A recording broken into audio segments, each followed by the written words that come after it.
pista ng Poong Jesus Nazareno, inaasah na ang dagsa ng milyong-milyong deboto. Ngunit ngayong 2026,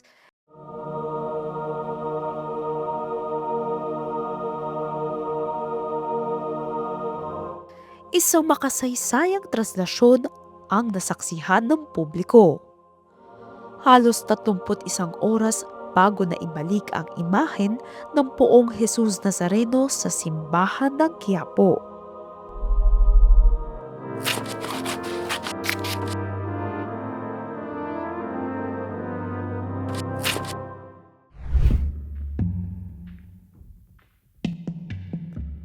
Ang idinaos na traslasyon nitong Biyernes, January 9, 2026 ay maituturing na pinakamatagal na traslasyon sa kasaysayan ng Pilipinas.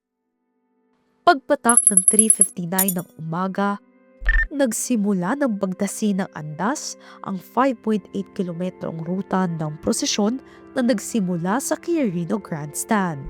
Bagamat mas maaga ito ng 42 minuto kumpara sa traslasyon nitong 2025, inabot ang prosesyon ng 30 oras at 50 minuto bago makabalik ang imahen sa Quiapo Church bandang 10:49 AM ng Sabado. Nalampasan nito ang traslasyon 2017 na umabot ng 22 oras at 19 minuto. Nagdala rin ng panibagong record ang traslasyon 2026 dahil mahigit 9.6 milyong deboto ang nakilahok dito. Despite yung 30 hours and 50 minutes na procession na nangyari, we can proudly say na naging generally peaceful po yung buong translasyon po. And wala pong recorded crime incident doon po sa area kung saan nagaganap yung translasyon at saka sa immediate vicinity po doon sa Manila. Mas dumami man ang mga Pilipinong namanata sa Nazareno ngayong taon, sinubok pa rin ang banal na pagdiriwang ng iba't ibang hamon. Actually, ang target namin is 15 to 20 hours sana, kung pwede lang. Pero of course, hindi kasi si Philippine National Police ang nagko-control ng programa ng andas. May mga hehos po, sila po yung nagtutulak, sila po yung humihila. Huwag nang magpataasan sa andas. Hindi lamang upang pisikal na makita ang Poong Nazareno, sapagkat hindi ito nakukuha kung sino ang makaangat sa andas. Hindi ito masusukat kung sino ang makahihilan ng lubid.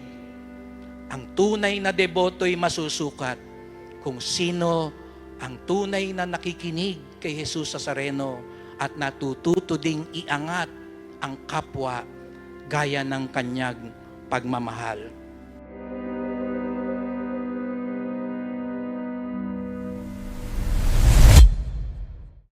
Sa kabila ng pagbabawal na sumampa sa andas, huwag nang magpataasan sa andas, sapagkat hindi ito nakukuha kung sino ang makaangat sa andas. maraming deboto pa rin ang hindi sumunod sa panawagan. Hindi ito masusukat kung sino ang makahihilan ng lubid. Ito ang isa sa mga nakahadlang sa daloy ng traslasyon. Ang tunay na deboto'y masusukat kung sino ang tunay na nakikinig kay Jesus Nazareno at natututo ding iangat ang kapwa gaya ng kanyang pagmamahal. Marami pong kabataan na talagang sumusugod dun sa andas para lumundag. Tapos yung iba, may nakita ko, abang lumulundag, nag-video yung kasama. Pero mas marami pong kabataan po ngayon na nakita ko na sumali po dito sa translasyon. Compared po nung nakaraang taon. Mas marami rin po yung talagang sumasalubong. Pagkalipas ng 24 na oras, saka pa lamang na isagawa ang dungaw o ang pagpapakita ng mga imahen ng Nuestra Señora del Carmen at Jesus Nazareno sa Plaza del Carmen.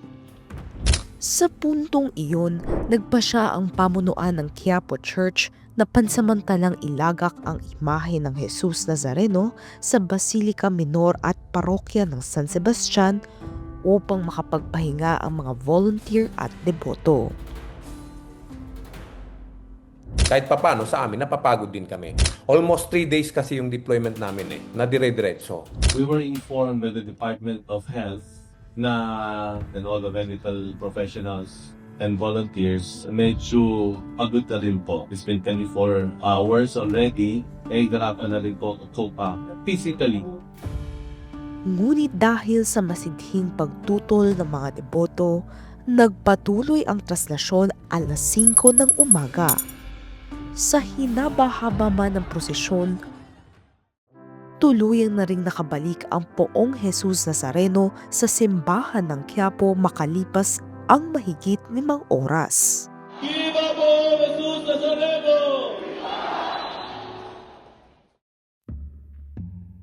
Nairaos man ang traslasyon, 4 ang kumpirmadong nasawi. Kabilang rito ang photojournalist na nag-cover ng tradisyonal na pahalik sa kapistahan ng Jesus Nazareno. Marami rin ang nasugatan at ang iba pa'y isinugod sa ospital. So, ang lumalabas, ang directly na connected lang po na casualty is yung 3 na allegedly cardiac arrest at isang head trauma po yung dahilan ng kanilang pagkasawi. Dapat talaga walang mamamatay dyan. Yan ang sinisikap ng Quiapo Church na mangyari. But sometimes there are things that we cannot control. Yun ang talaga yun. And yan ang mensahe sa atin. Matuto tayo dito. Sana mas maganda yung sitwasyon next year. Kaya naman nangako ang pamunuan ng Quiapo Church na magpapatupad sila ng ilang pagbabago sa susunod na traslasyon upang matiyak ang kaayusan at kaligtasan ng mga deboto. Sana sa Translasyon 2027 is mag-decide yung simbahang Katoliko na yung translasyon is gawin sa main thoroughfare doon sa mga maluluwag na kalsada. Kasi ang nangyari dito is from main thoroughfare pumasok sa maliit na iskinita Siyempre magkakaroon po ng talagang physical contact, pisikalan po doon. Sana yun ay baguhin po yung rota and at the same time yung andas is i-improve sana yung structural stability at durability ng andas. Kasi pinagbabawal po ng simbahang Katoliko na sumampa yung tao doon. So kung ipinagbabawal yung pagsampa ng tao, dapat yung design, they have to make sure na yung design is walang masampahan yung tao para yung utos nila na wala dapat sumampa is matupad.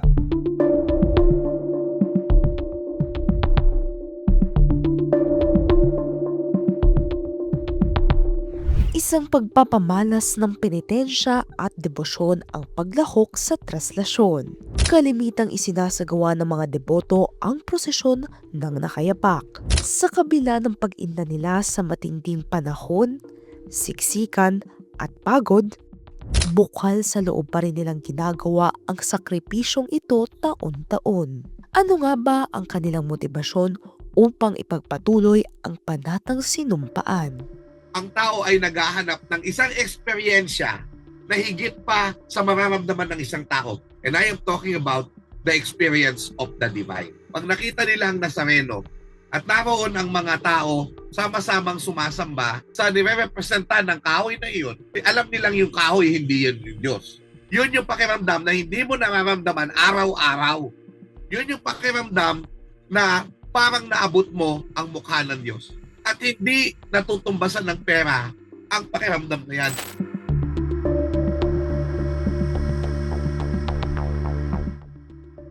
Umani ng iba't ibang reaksyon ang halos 31 oras na prosesyon ng simbahan ng Quiapo. Ilan ang humanga sa dedikasyon ng mga deboto, habang may mga kritiko din na binansagan silang mga panatiko. May mga komento na naaawa daw sila sa mga deboto dahil umaasa sila na sa pagpahid ng panyo sa imahen ng kahoy ng Pong Jesus Nazareno ay parang akala nila'y magbabago ang buhay nila. Diba? Na may mga ganong komento na ang kailangang magbago ay ang sistema. Pero sila'y umaasa sa kahoy na imahen. Huwag na huwag niyong tatanggalin yung mga bagay na maaaring nagpapalakas sa kapwa natin Pilipino para mabuhay pa at ituloy yung buhay nila. Isa sa nagpapabukod tangi sa traslasyon ng Pilipinas sa ibang pagtitipo ng simbahang Katoliko ay ang pagsasabuhay ng mga deboto sa karanasan ni Jesus. Hirap man sila sa bawat yabag Ngunit kusang nangingibabaw ang kanilang pananampalataya dahil sinasalamin umano ng prosesyon ang pakikiisa ni Jesus sa paghihirap ng mga tao. Dahil tulad ng Pong Jesus Nazareno na naghirap, nagpasan ng krus, nadapa, namatay, siya ay mabubuhay na maguli. At dahil naranasan niya yung karanasan na yon kasama ang taong bayan, hindi na bibili ng salapi. Ayon din kay Chua, sa ganitong kolektibong karanasan din ipinamamalas ng mga Katolikong Pilipino ang bayanihan at pagkakaisa sa makabagong panahon. Malaki din umano ang epekto ng kasalukuyang estado ng ekonomiya at politika ng bansa kung kaya't nagsidagsaan ang mga deboto ngayong traslasyon. Yung ating ekonomiya ay umaahon pa rin. Ngayon, matataas rin ang mga bilihin. Ramdam ng deboto yan. Noong nakita ko yung kapal ng tao sa luneta para sa pahalik, yun yung una ko naisip. Sabi ko, humahanap ang lakas ng Pilipino para maharap niya yung mga krisis na nangyayari sa pang-araw-araw sa ngayon. Naniniwala ako na kasama sa panalangin ng karamihan sa deboto ay matigil ang kurakot sa gobyerno na nagpapahirap sa kanilang taxpayers. Hindi lingid sa kaalaman ng nakararami ang tahasang pagpapahayag ng saloobin ng simbahan tungkol sa mga isyong panglipunan. Panahon din ang pista ng Poong Jesus Nazareno na manawagan para sa makabuluhang pagbabago sa sistema. Nitong Misa Mayor, ipinagdiinan ng simbahan ang pagtawag sa mga kurakot na politiko na managot. Sa ating bayan ngayon, may mga ayaw bumaba kahit mali na at bistado na. Ayaw bumaba kahit pahirap na sa bayan. Ayaw bumaba kahit nagdurusa na ang mga mahihirap. Ayaw bumaba kahit binabaha na at nasisira na ang bayan. Ayaw bumaba kahit hindi karapat-dapat. Mahiya naman kayo. Bumaba na ng kusa, alang-alang sa awa at pag-ibig. Paglilinaw ng historian, iniiwasan ng simbahan magbanggit ng partikular na pangalan o organisasyon pagdating sa usaping politika. Gabay lang ang simbahan sa discernment. Hindi siya nagtatakda ng itong kandidatong ito or gano'n. Yung good governance is an everyday part of the daily lives of the Filipinos. Then, kailangan makisawsaw ang simbahan dyan. Sa ilang taong pagdaraos ng traslasyon, hindi na bago sa mga deboto ang makaranas ng panghuhusga sa kanilang debosyon sa Jesus Nazareno. Ngunit kung pagmamasdan mabuti ang mga taong nakayapak, na nagtiyagang pumila at nagtiis sa siksikang mga daan, doon natin mapagtatanto kung gaano kahalaga para sa kanila ang pagkapit sa pananampalataya. Lalo na kung ito ang isa sa pangunahing pinagkukunan nila ng pag-asa. Pag-asang makaahon sa kahirapan, pag-asang gumaling sa karamdaman, at pag-asang mananaig pa rin ang kabutihan.